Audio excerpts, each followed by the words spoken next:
another exciting episode of Binging With GameChangers!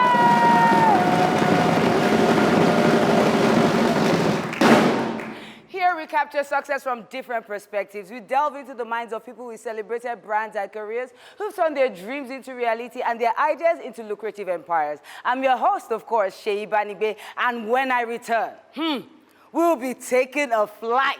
See you when I get back.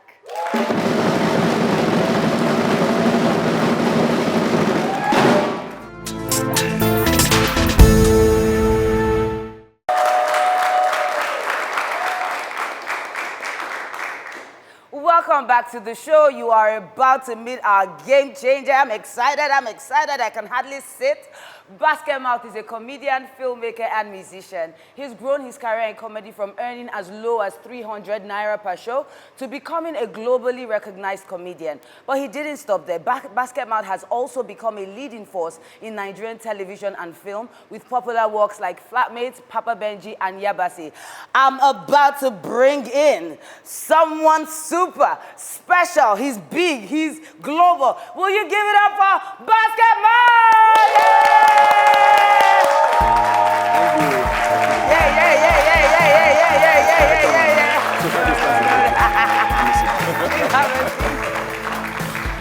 Yeah! Yes. I wish I could hug you. And I was about to. I know, but like that's what the pandemic has done to us. I can just, but it's a pleasure. Yeah. Yes, it's a pleasure to have you on the show. Thank you very much. Yes. Who builds something from just 300 naira now to? It was 150 actually. What?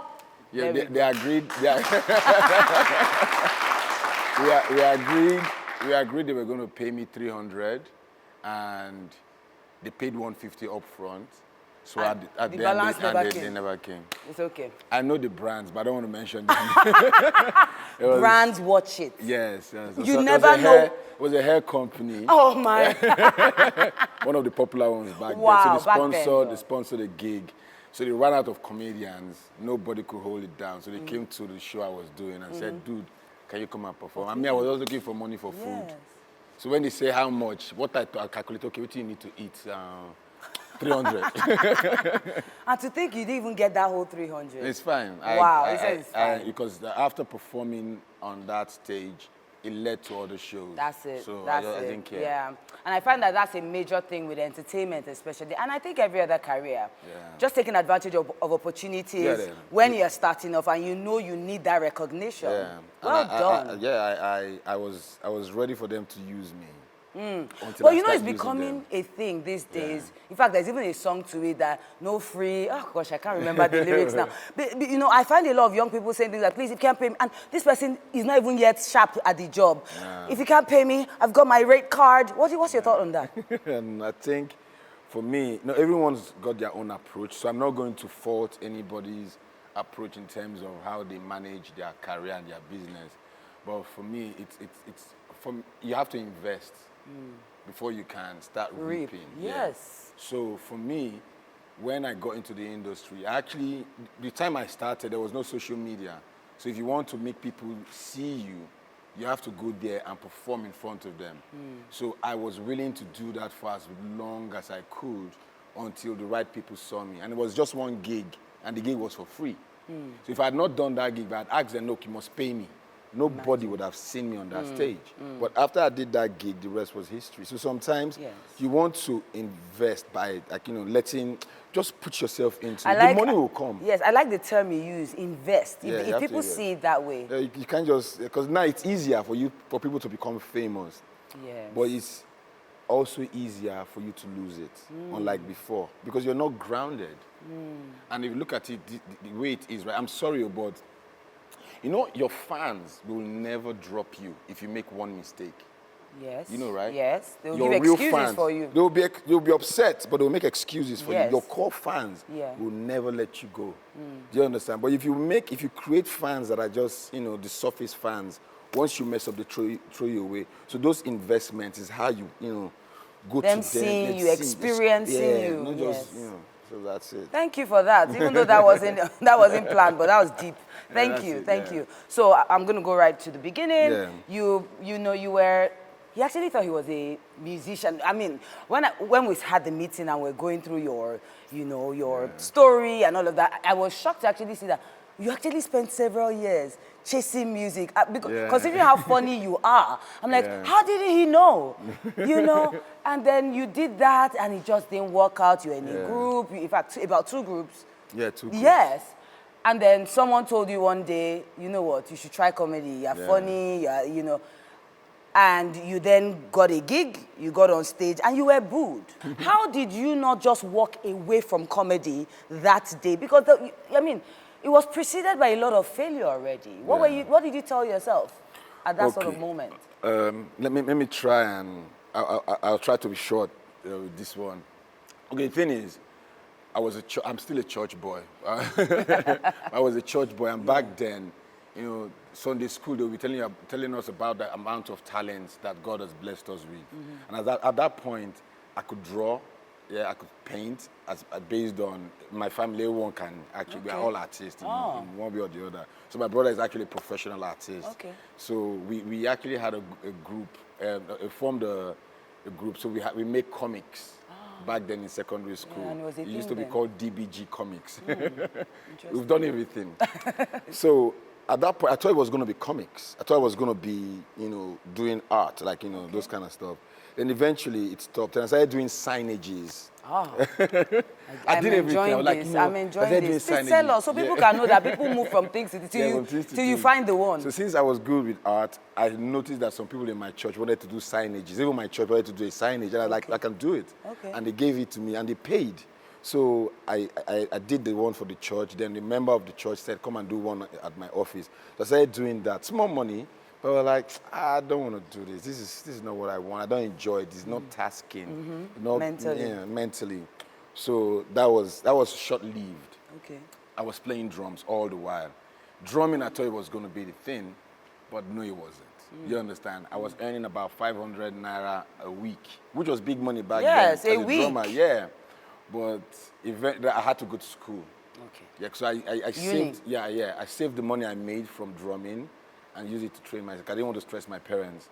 So I told my dad, actually, don't worry about me. I can take care of myself. Are you the firstborn? No, I'm the third. Okay. Second for my mom. Okay. So I did everything. All this while I was funny. You understand? So then I was like, okay, Bright, you can rap. Is it going to be music? I didn't even know that being funny was a thing. Yeah, it was a thing. I didn't know. Like I was just, so we used to make fun of, you understand, of situations and all. So when I got into Uniben, I was looking for a church to start playing drums at, right? All the drummers were even better than me. You understand? Because all this while I was in Lagos. So when I went to Benin, I had a shine. As I got to Benin, I was like, damn. So I left the drum because there was no way I could compete with them in that space. So I was like, Bright, you know what? Let's start doing the music stuff. Since they had a vacuum in terms of rappers. Music, yeah, and my brother would flow anybody back then. And we formed a group. And our first performance, they booed us as musicians. But as at that point, I used to be very good at heckling. That your mama kind of stuff. So that was what they were doing. Okay. And I knew I could do this stuff. So when they booed us, I told the DJ to stop the music, told everybody to leave the stage, and I went at them back to back. And that's how I finished performing, and someone walked up to me and was like, dude, you're a better comedian than a musician. And I won't blame him, because at that time, we were making music that was ahead of us. I was trying to blend Afrobeat, Fela's Afrobeat, with hip-hop music, and nobody could understand what I was doing. So I had to just let it go. Then, this story happened. I tried, I don't think I've shared this story before. And I went to a Kawa campus. Kawa campus is another campus in Uniben, and they were doing a show, 300-men groove. So we went there as musicians, right? The comedian, the host, was doing a bad job. I finished performing, and I told then nobody knew me as a comedian. So I told Dr. Marco, who is still my manager, I told him that, can you talk to this guy, the organizer, that I'd like to perform as a comedian. The guy like that, I would tell him, the guy's name is Maro. So he told Maro, like, this guy would like to perform. The guy like, no. I said, look, what do you have to lose? Your guy is doing a terrible job. I can kill this crowd. Yeah. And they're like, okay, fine. Ladies and gentlemen, he was here as a rapper, make some noise for Brights. And I got on stage. A camera campus, they were already upset because the guy was dulling them. So I got there, they started heckling me, my work. So I fed on them. And that was the first time I enjoyed myself on stage.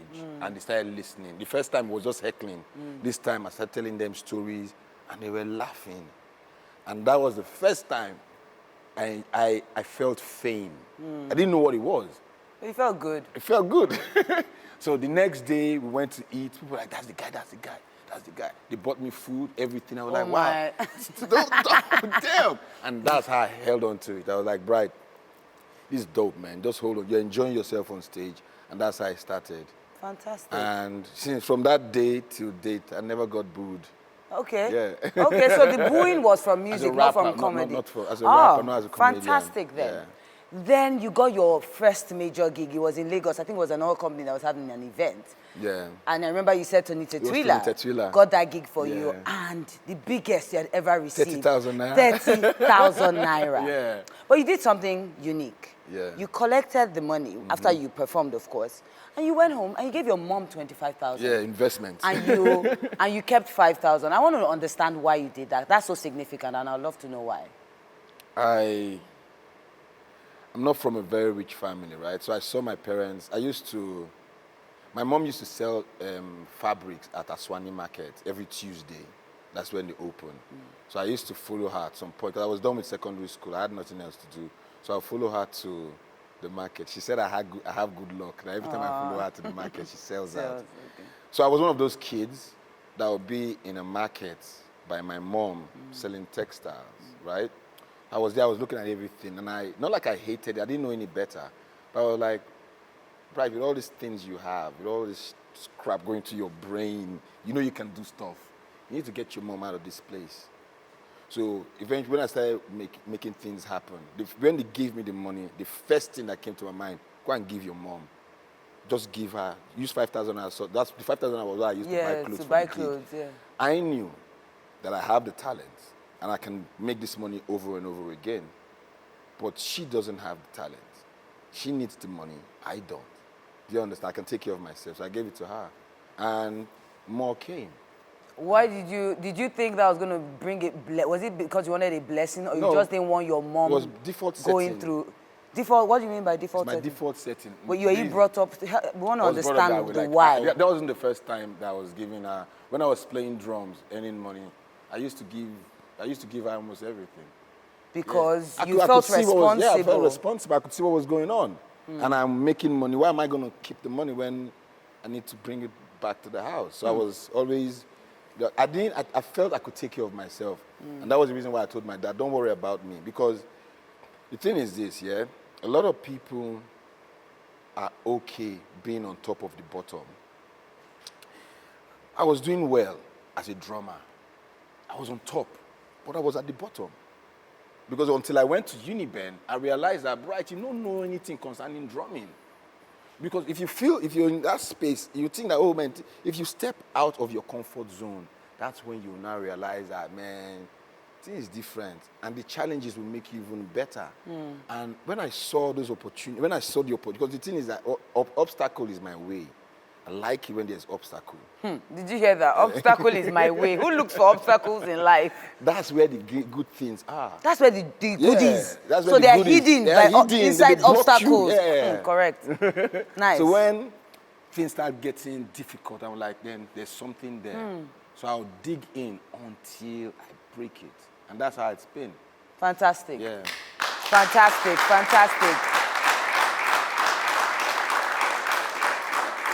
I've never heard it put that way before. Obstacle is my way. You know, Nigerians are usually religious. They will say, you know, breakthrough, open doors. Basketmouth says the goodies are hidden in the obstacles. When we Maybe return, from you. but honestly, that applies to almost everyone. Yeah. When we return, we'll continue. See you when I get back.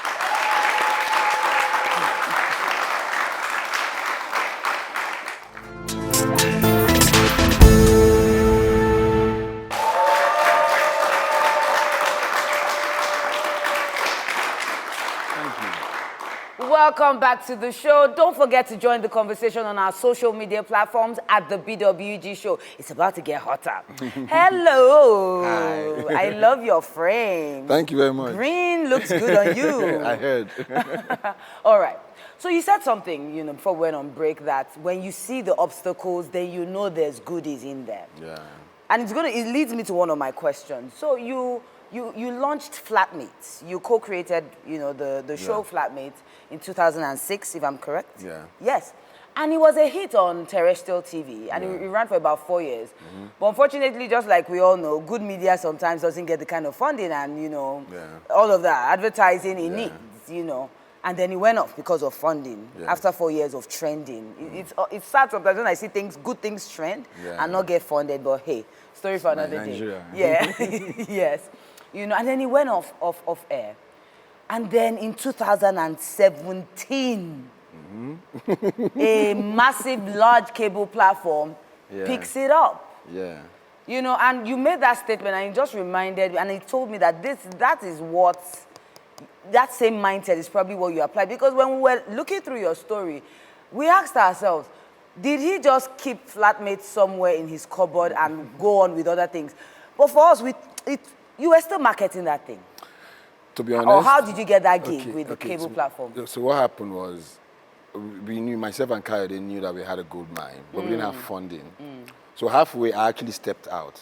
Yeah, I left. He started running it halfway until, you understand, he couldn't pull it off. We got a little bit of sponsorship at some point, but it was never, you know how it is now, peanuts. I know. And when it dropped, and I started seeing other sitcoms coming in, that kind of story, like, man, we had a good stuff going on. Yeah. I need to bring that thing back. We need to bring that stuff back. So every year, before we now finally made the move, it was 1 full year of constant harassment from KP. Then the next thing, Bucci, KP was hanging out with Bucci a lot of times back then. And Bucci was always, I mean, how far now? This Flatmates thing, how far? Let's do it. I said, I'm going to do it, but I'm waiting. Now, this part I'm about to tell you is weird. This is the weirdest thing about me. If I don't hear it, I don't do it. Do you understand? Hear it from? I don't know. But you need that inner resolve. Yeah. To solidify. Yeah, to solidify. I know what you're every talking time about. I make such moves, it never fails. If I had done it at the time they were pressuring me, we wouldn't have gotten it.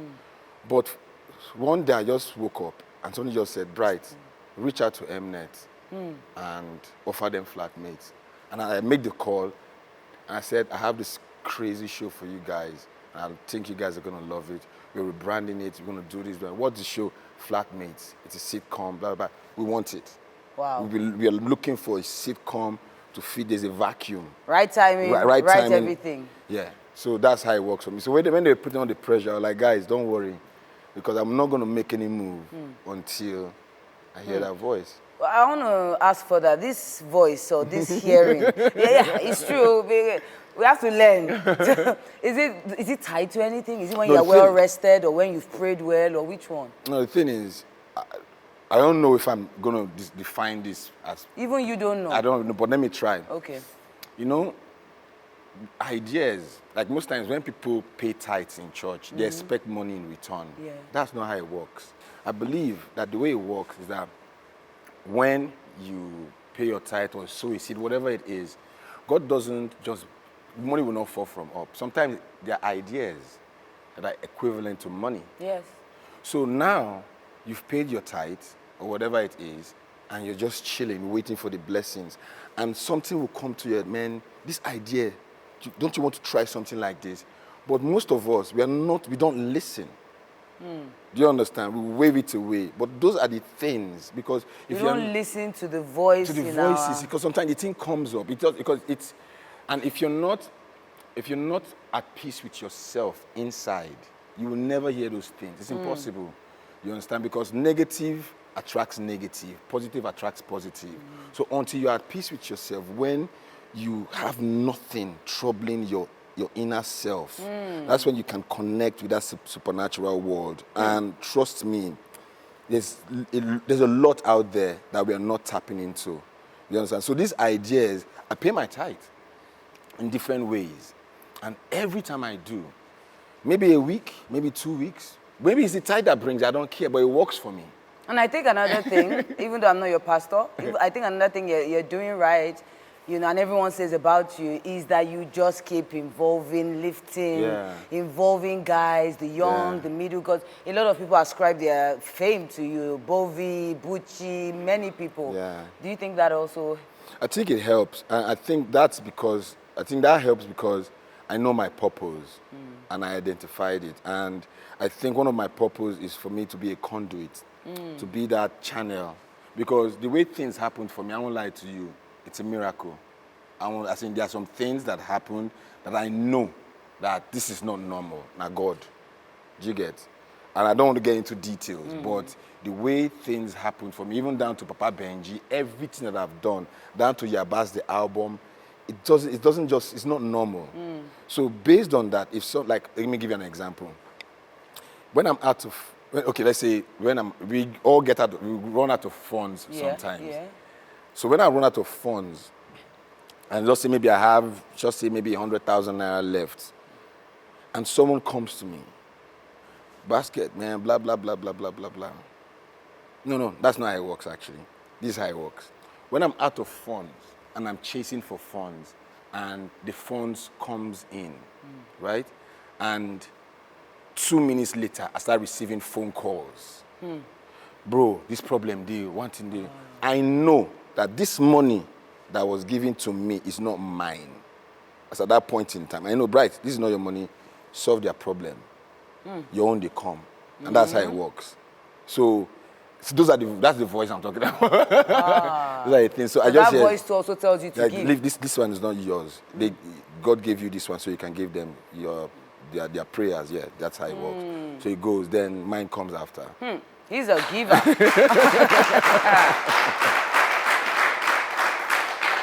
That doesn't mean that anybody will come and be asking me for.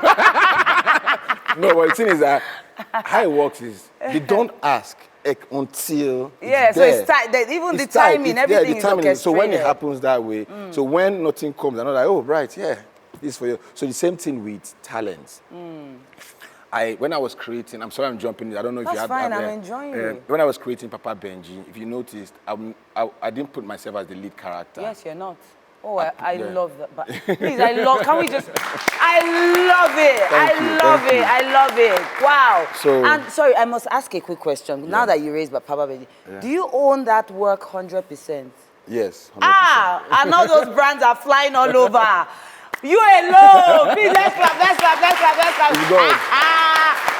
You know, I'm a media person. So for us, we watch content different. I'm like, that's a brand. Every scene, a brand. It's over. Yeah. When I grow up, I want to be like you. I want to be like fantastic. So, I'll tell you now with Papa. I'm going to tell you a lot about Papa Benji. Yeah, so Papa Benji, when we came up with the idea, I could have been Papa Benji. Yes. But I was like, Bright, it's not you. It's not for you. It's for this person. So anytime I see somebody, like when I saw the waiter, that funny guy. The funny guy, Maliki. Yeah. I saw him, I was like, I need you to play a role in the show.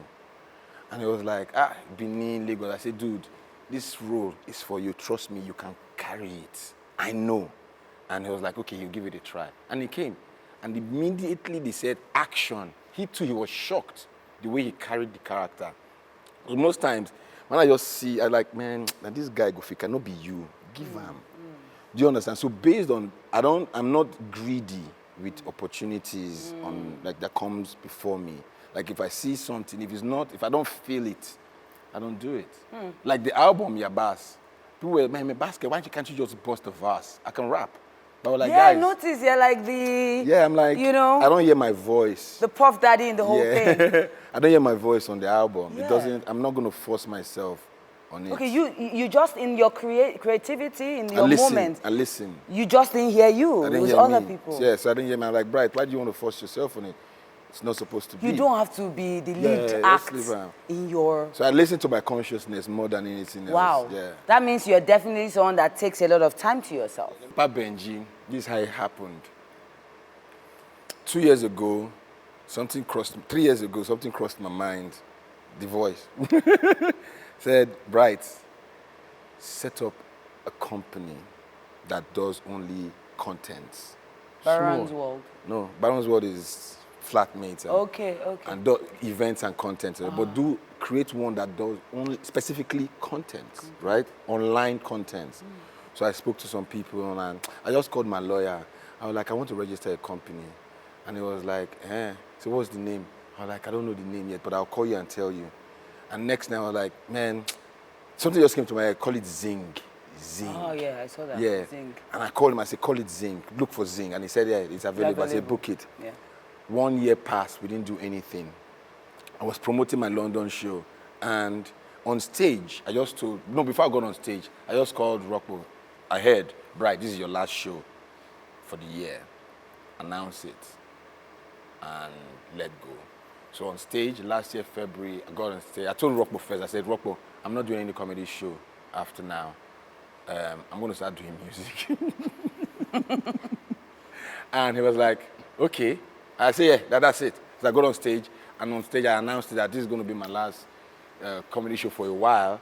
Then I'm going to start. I didn't mention music. I said we're going to start doing music concert and merge a little bit of comedy into it. As we finished, I told my guys, I said, I'm not traveling again for the rest of this year. I'm going back to Lagos. I want to create content. We got to Lagos, there was a pandemic, the lockdown. But because of I already planned to, I had already gotten everything. I got to the location, I got everything. I walked to Guinness and the rest of the brands. I'm creating a show. It's going to be this, blah, blah, blah. Nobody knew there was going to be a pandemic. But we're just telling them that there's going to be a lockdown. This is the show I want to do. It's going to be beautiful, blah, blah, blah. I told them everything. And they were like, okay, great. The day there was a lockdown was the day. As they announced the lockdown, they said, Bright, let's do it. Because at that point, they were like, okay, you know what? Nothing's going to be happening physically, only online. So I took advantage of it. But based on the fact that I had already created everything. You were ready. I was ready. So when they said, let's do it, boom, I just moved. So it's good to hear the voice. Yes. And I'm going to pick on before we go on break, that voice. So it tells me you're someone that is very reflective. Very. You spend a lot of time alone. Yes. You probably read. I don't read. You don't read much. Anymore. So but I watch more. You're a content person. Yeah. But you're a loner. Yes. You're definitely alone with your thoughts a lot. All the time. So let's reduce the parties, guys, so we can hear the voice. When I return, I'll still be speaking with Basketmouth. See you when I get back.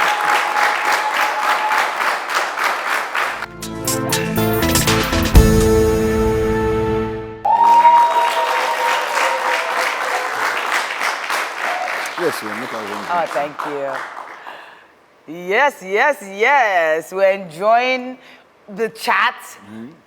Munching. No, this isn't munching. I'm drinking a lot because it's all the talk and the drink. Everything is yummy in my tummy. I don't even. Let me just quickly. Excuse me.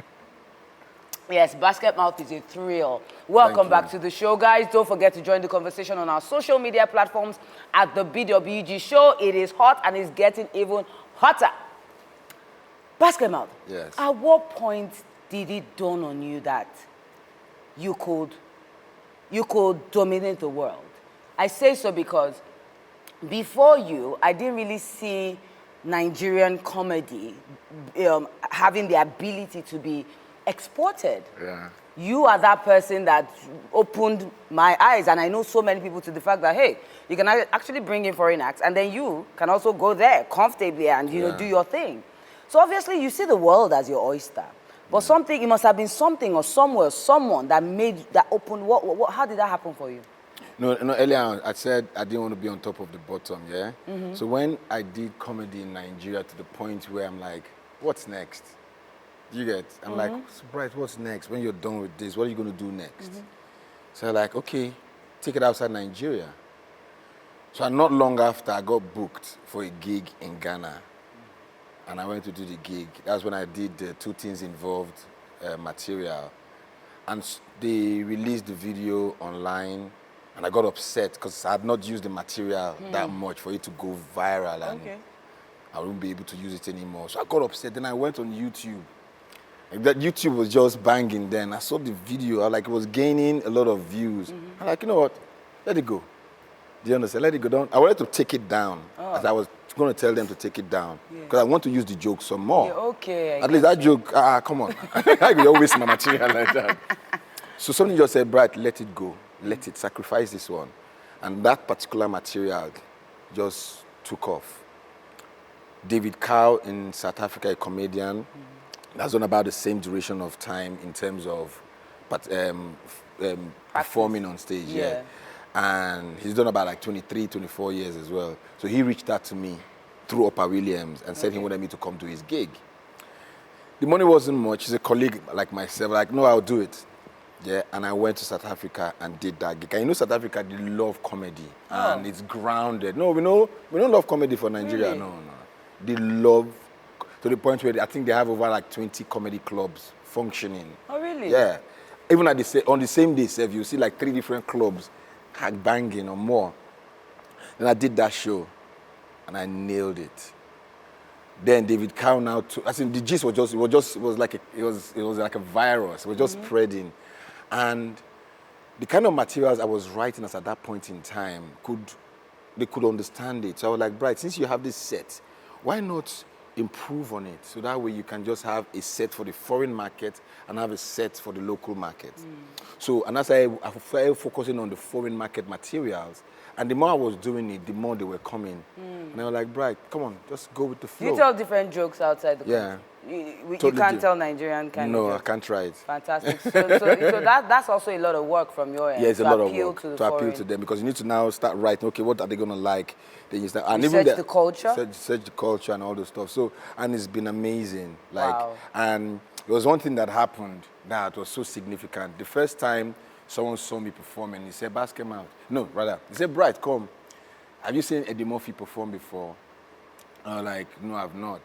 And he was like, you need to see him. Come to the house, I'll give you a tape. He gave me a tape, I watched the tape. Amazing.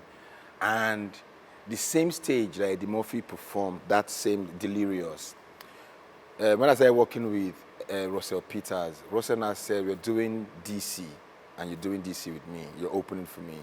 And apparently it was the same venue that Eddie Murphy did his set. So when we walked into the hall, I had told Russell about my experience, how I got into comedy. And he was like, do you know where you're performing at right now?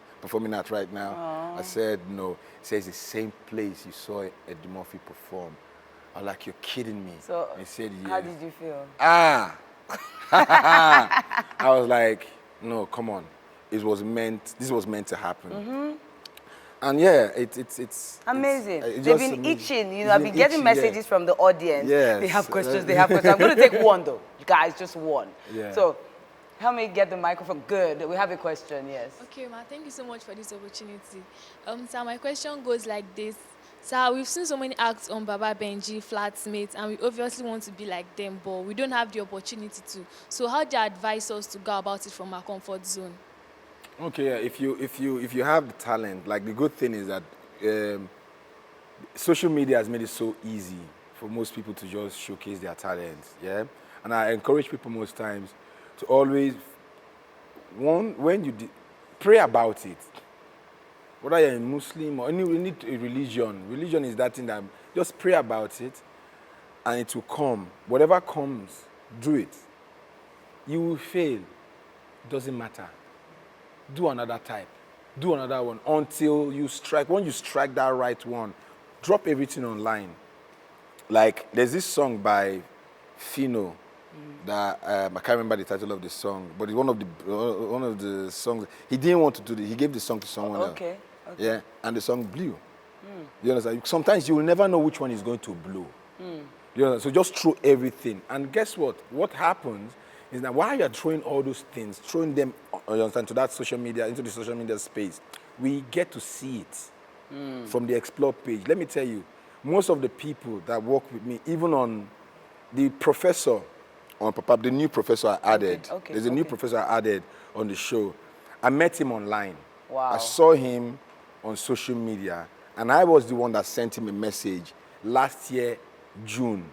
Then I had not even started doing Papa Benji. I said, I like your character. I like this your mannerism. Maintain it.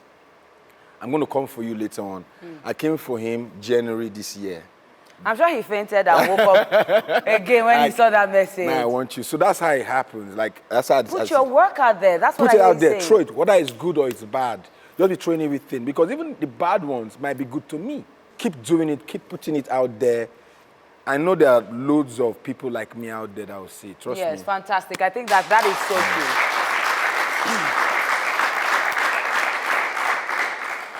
We have Nigeria is blessed with so many funny people. Yeah. You know, it's almost effortless, especially with people from some certain tribes. Yeah. But being funny and drinking Gary is not attractive. You know. Yeah. You've been able to, you know, maintain, you know, that creative side of you, and also mill money. I'm not even going to say make again. It's milling it. Have you seen all those brands? So is it books you're reading? Are you attending courses? Did you go for an MBA? We want to know. We want to be like you. Yeah. So my marketing skills, the way I do it, I really don't know how I do it, and I'll explain. This is the pattern. So I was like, okay, Bright, this is what I wanted to, let me tell you guys, okay. When I started doing comedy and I got to the peak, I was like, okay, Bright, what's next? And something came to mind. I said, okay, Bright, do TV, Flatmates. Yeah. So I was like, okay, do TV, occupy that space a little bit. If possible, take over it. Take over that TV space. If possible, take over it. Hey! Yes, now there's nothing. That's how to think. I'm excited. Yes. Yeah, and that was what moved me to go and occupy that space. Chance everybody. Do you understand? It took 2 years, but we suffered. Me and the crew. I told them, like, guys, we die here, but you see, these Flatmates must be the #1 sitcom, not just in Nigeria, in Africa. I want people. Yeah. So we worked hard tirelessly. We brought scripts that were not good, we cancel and reshoot, and we worked so hard to make sure that it was done. And when I was settled with Flatmates, I was like, okay, I'm done with this guy. Next, let's do movies. Now, as I wanted to do, no. I said, no, not movies. Yeah. I said, let's take it online, because there was a vacuum as well in that online. Yeah, comedy wise. And for sitcoms. Like, okay, you know what? Take it online. Let's do Papa Benji. Now, you know the story about Papa Benji. It's a real pepper soup joint and all that. Yes. Take it to TV. And so they take it to YouTube. But the money on that thing is too much. How do you connect the dots money-wise? Now, so when I said when I decided to take it to TV, I was like, okay, Bright, you need sponsors. So I was like, Bright, if you're not going to put advert placements on this show, the advert must be in the show, it must be organic. So that's what I sold to them, and that's what they wanted, because they are tired of having people saying, Sports. no, come on, man, it's the same. So when I was creating Papa Benji, I was like, okay, Bright, you need to give the client what will make them hunger. Yeah. And you need to give the audience the same thing. So I was like in the middle, like, okay, guys, I have this. Trust me, it's going to work. And in terms of marketing, that marketing one, I won't lie to you, I don't know how I do it. I don't know. But I can't even teach anybody. Would you say the success you had built in comedy has also helped? Yes. Definitely. Yes. Definitely. And I knew what I was doing. It was intentional. Basketmouth, there are people in entertainment, they are doing stuff and it's not working. So I even though you say yes, comedy has helped, but you are doing more than just being famous to monetize your content. Yeah. I hope you get my point. Yeah, I get you. Celebrities are doing stuff, and it's not everything that is taking off. So you must also know how to speak the language of the corporate organizations, I believe. Yeah, I think I know how to speak the language too. Now, okay, the thing is, when I don't want to mention names of shows, but when I started announcing Papa Benji, it was like beginning of this year. I was hammering it for a long time. Yes. During the time I started and the day I released it, I saw that a lot of shows online came out and went off, died before even existing. And the reason why that happened is because of substance. The substance is not good enough. Yeah? If you're creating a show, don't create a shell show because of the idea of the show is good. Who are the characters in the show? Oh, I have an idea of, someone now, a barber and his wife. Yeah. What about the customers? Who are the customers? What will make the audience get locked in? What are their characters? And also the brand. Yeah. What are you selling that will make the brand want it? So do you approach these organizations, and I just want to get a bit practical, do you approach them alone, by yourself, or you have like an agency that represents you? I do myself. Fantastic. Yeah, so what happened, let me tell you, the voice again. So that day I woke up and something said, Bright, call Guinness and sell Papa Benji to Guinness. And I didn't. And I didn't rest that day. Every moment, call Guinness, call Guinness. That day passed. I couldn't sleep. The next day, call Guinness and sell Papa Benji. And I called my manager. She was not available. Yes, my business manager, she was not available. And my manager, she's not available, I can't go alone. The thing persisted and it was getting louder. I was now like, okay. I just carried the phone. Guys, I'm coming in for a meeting. Or when is good for this meeting? They gave me a Monday. And I went in on a Monday. I think I had it was just me alone, faced by like 9 to 12 people. Did you have slides or you were just talking? No slides, my mouth. And I told them the idea, this is what I want to do. And they were like, we love it. Is that all? I was like, yeah, we love it. It's a brief, like, we're going to get back to you. I'm like, okay. That's when I knew why that thing kept saying, go, because he has prepared their mind to wait for me. And it was so easy, easiest sponsorship I've ever gotten in my entire life. And the most expensive. Obviously. I could tell. Like, and I'm like, wow. Like, I didn't believe it. So when I told my friends, I was like, guys, I'm never going to disregard that thing I hear ever again. And that was what I heard. So when I decided to start doing Papa Benji, I've always wanted to do music. So something started saying, Bright, this is your opportunity to release that album. You've always wanted to. Do it now. And it's sweet. It's sweet like Agbalumo. Lovely, lovely, lovely. Before we go though, you know, I mean, I have this question here, but it's so interesting that all through your conversation with us, you keep saying, so I ask myself, what's next? So I ask myself, what's next? So I have it here to ask you as well. What's next? What's next? Wow. Okay. There's a lot. Oh, really? There's a lot. Oh. So the journey is stand-up comedy, TV, online, the online space, then the album, or then the movie. So what I'm doing is I'm trying to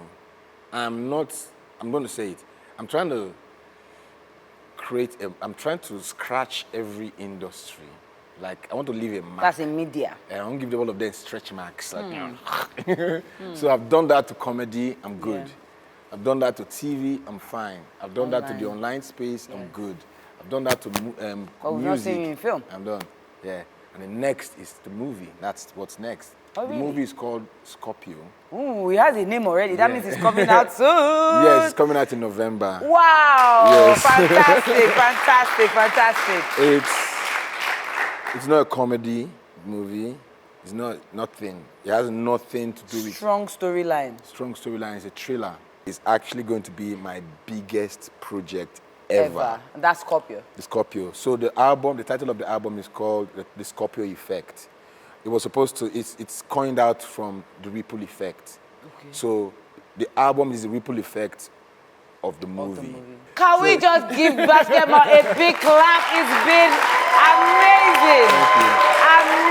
Amazing speaking with you. So the good thing about the movie, the reason I'm excited about the movie is that with the movie, I'm not celebrating the known actors. No. I'm trying to give birth to fresh blood. And very good ones. Yes, and I love when people do that. Like, is it this lady in Hollywood? Is it Eva? There's some, we know some directors, for some filmmakers, they're gifted at just pulling out those new people. So I can't wait to see this because honestly, I love it when I see new faces, killing it in movies. And I honestly can't wait. Yeah, and that's what I want to do. The same way we discovered a lot of, with Flatmates Papa and Papa Benji. Benji. I was impressed. That's the same thing with Loads the of movie. new faces, but I was laughing. Yeah, they're very good. And I'm sure people have told you, I got in there, I'm very sincerely, I planned my time, my schedule, to watch just 2. I watched 6 at a go. Are you serious? At a go. Papa Benji? Yes. Are you serious? I'm telling you, it's that good. It's that good. Thank you so much. Well Thank done. you. Well done. Well done. Well done. You know, it wasn't easy. It wasn't easy. And the level of excellence, I could go on and on. No, thank you so I much. love excellence. And I'd like to, since we're doing this, I'd like to also use the opportunity to thank the crew. Everyone from, I don't want to start mentioning names before they will go vex, but there are some people that made it work. Because yes, it's my idea. But when I get these ideas, I have people I share it with. Like, guys, I'm doing this. And they're like, great. And they help me. And to all the people, I don't want to mention your names. But you know yourself. But you know. Yeah, but I'm going to mention Solomon. Yeah. Solomon, Chudi helps me with the writing. Solomon, also Buchi, all these guys, Senator. Okay. Thank you so much for bringing Papa Benji to life. Thank you. Thank you so much, Basketmouth, for making out this time to impact Nigeria with your journey. Thank you so much. Before I leave, I have to say one thing. I know I've said things that are around it, but I need the creators to understand this. I'm going to say it over and over again. When you're creating, don't just create because you want to make people laugh. Create because you also want to send a message. So he is saying we have to have impact in mind. That's what I hear you saying. Yeah. You know, it could be governmental impact. It could be any kind of impact. Health, anything. Just focus on something. Just have a message. Yeah, have a message. It's more effective that way. And people will appreciate you more. And they'll appreciate you more later, like maybe 10, 20 years from now. Because these things that you're doing is going to grow in people. And eventually it's going to be part of them. From someone that has made so much money. Amen. We have to listen. If he says have a message, then it means that is part of what is bringing in the money. The brand loves it too. Yes, thank you so much. Thank you so much. It's been a pleasure. Thank you. Thanks you for having me. You are amazing. You're phenomenal. You make my head yes, you are.